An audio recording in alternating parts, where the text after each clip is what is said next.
Tonight, the issue we need to confront is not simply about a single defendant, a single court case, or a single courtroom dispute. What we are witnessing goes much deeper than that. It touches a foundational principle of the American constitutional system: whether the rule of law can still constrain individuals who hold enormous political power.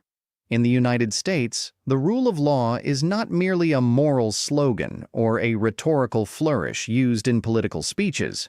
It is a structural principle that underpins the entire constitutional order.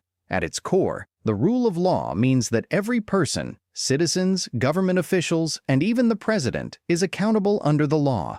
Laws must be applied fairly, legal procedures must be transparent, and courts must operate independently from political pressure. That system functions only if the public accepts one crucial premise: that courts have the legitimate authority to resolve disputes, even when their decisions are unpopular or politically inconvenient. And this is where the current confrontation becomes significant. In the series of legal battles surrounding Donald Trump, the central question is no longer simply whether he will win or lose a particular case. The deeper question is whether the judicial system itself can maintain its authority when it becomes the direct target of political attack. Under normal circumstances, when someone disagrees with a judge, there is a clear path forward. The legal system provides mechanisms for appeal. Lawyers challenge rulings through legal briefs. They argue about precedent, statutory interpretation, and constitutional authority. But when disputes shift from legal argument to political confrontation, when judges are portrayed not as arbiters of law but as partisan adversaries, the damage extends beyond any individual case.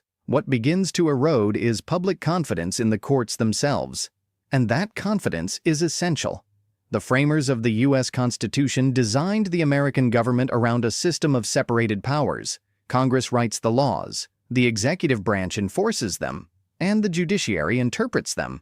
Each branch checks the others, but the system assumes something important: that no branch can simply declare itself beyond legal restraint. The presidency, despite its immense power, was never intended to operate as an unchecked authority. It was designed to function within a network of constitutional limits. This is why the legal controversies involving Trump have increasingly centered on a specific question: how far presidential immunity extends. In July 2024, the United States Supreme Court addressed that question in the case Trump versus United States. The court concluded that a president has absolute immunity for core constitutional powers, presumptive immunity for official acts, and no immunity for unofficial acts. That decision rejected the argument that a former president could never be prosecuted, but it also established significant protections for actions taken within the scope of presidential duties. And that is where the legal complexity begins. Because once the court acknowledges broad immunity for official conduct, the next question becomes unavoidable. Who determines whether an action qualifies as an official act? That question may sound technical, but it carries enormous implications. If the category of official acts becomes expansive enough, it could shield a wide range of behavior from criminal liability. Actions that might otherwise be scrutinized under ordinary legal standards could instead be protected under the umbrella of executive authority. The Department of Justice warned about precisely this risk during the litigation. Government lawyers argued that an overly broad immunity doctrine could create a dangerous precedent, one that places former presidents in a position effectively beyond the reach of criminal law for certain conduct. This concern does not arise from partisan disagreement. It arises from constitutional design. A democracy must protect public officials from frivolous or politically motivated prosecutions, but that protection cannot be so extensive that it eliminates accountability altogether. The challenge is maintaining the balance. Too little protection, and the presidency becomes vulnerable to endless legal harassment. Too much protection, and the presidency becomes insulated from the very laws it is supposed to uphold. And once that balance shifts too far toward immunity, the principle that no one is above the law begins to weaken. Another troubling dimension of the current moment is the growing tendency to transform legal disputes into political campaigns against the judiciary itself. The American judicial system has historically survived intense political disagreements because of a widely shared understanding. Judges may be criticized, their decisions may be challenged, but their authority must ultimately be respected. When that distinction collapses, when criticism becomes delegitimization, the consequences extend beyond any particular ruling.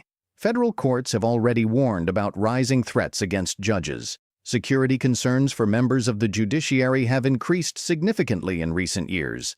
Judges have required protection from U.S. Marshals simply for carrying out their duties. That environment poses a profound challenge to judicial independence because courts depend on more than written statutes. They depend on legitimacy. A court's authority is not enforced solely by police power. It is sustained by the public's belief that legal decisions deserve compliance, even when those decisions are controversial. Once large segments of the public begin to view the courts as merely political actors, that legitimacy weakens. And when legitimacy weakens, the rule of law itself becomes fragile. It is important to understand that the collapse of the rule of law does not typically happen through dramatic or sudden events. Courts do not suddenly disappear. Judges continue wearing their robes. Legal filings are still submitted. Hearings are still scheduled. From the outside, the institutional structure appears unchanged. But beneath that structure, something subtle begins to shift. Political actors start treating legal constraints as obstacles rather than obligations. Court rulings are framed as partisan attacks rather than legal judgments. Compliance with the law becomes conditional, accepted when convenient, rejected when unfavorable. Over time, the legal system becomes less about binding rules and more about political negotiation. That is the quiet erosion of the rule of law. Donald Trump occupies a unique position within this dynamic. He is simultaneously a former president, a current political candidate, and a defendant in multiple legal proceedings. That combination creates an unusual and volatile intersection between law and politics.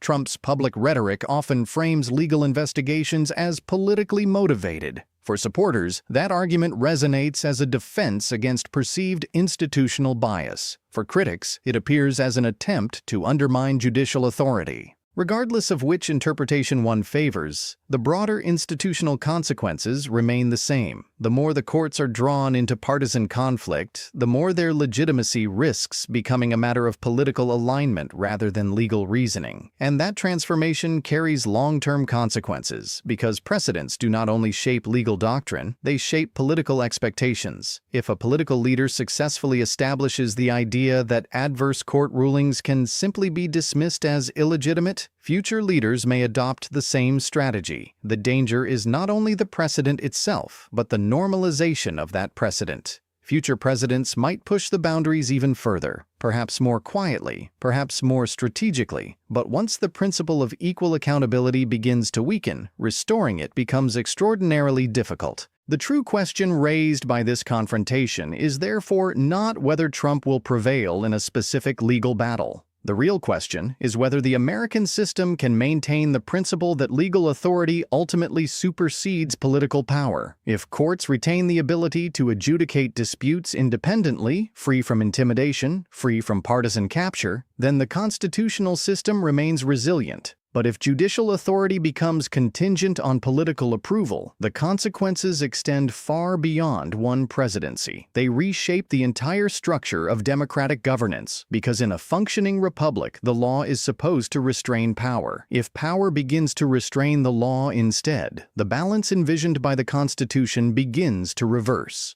And when that reversal happens gradually, through legal arguments, political messaging, and public fatigue, it can take years before society recognizes the magnitude of the change. By the time the shift becomes obvious, the institutional habits that once protected the rule of law may already be weakened. That is why the current confrontation between Trump and the American courts matters so deeply. It is not simply a dispute over legal immunity or prosecutorial authority or judicial procedure. It is a stress test for the constitutional system itself. The question is whether the United States can still uphold the principle that the law binds the powerful just as firmly as it binds everyone else. If that principle survives, the American legal system will endure this moment. If it erodes, the consequences will not arrive in a dramatic collapse. They will arrive slowly, through normalization, through precedent, and through the quiet adjustment of expectations about what the law can and cannot do.